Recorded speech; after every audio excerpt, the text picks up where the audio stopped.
Armenia win cannot disguise that Scotland failed primary objective, says Clarke.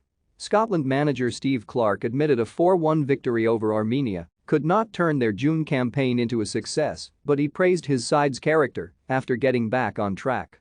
Clarke praised his players for overcoming fatigue and a slow start to ultimately seal a comfortable win against a team which finished with 9 men. And Clarke stressed his team still had a realistic chance of finishing top of their Nations League group despite Saturday's 3-0 defeat in Dublin. Scotland have 6 points at the halfway stage but face a doubleheader against World Cup playoff conquerors Ukraine either side of a Hampden clash with the Republic of Ireland in September. Looking back at the 4-game program, Clarke said, "It was a difficult schedule for the players. It was difficult, but we haven't made excuses until now. There's no excuses for the 2 games that we lost.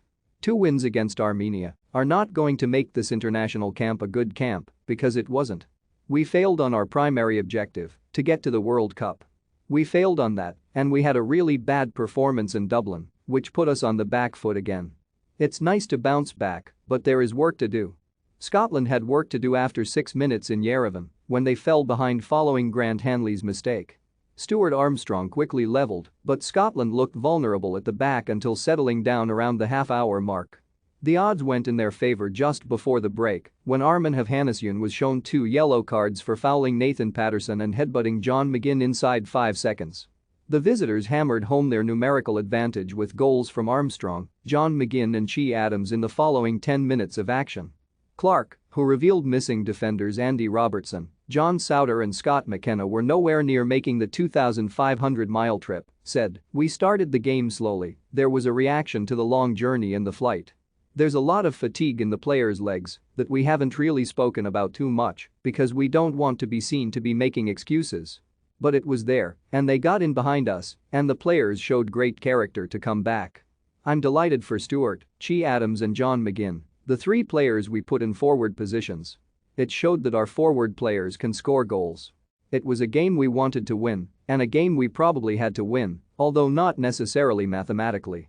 It gives us the chance to go into the games in September with a realistic chance of topping the group, and that's what we wanted."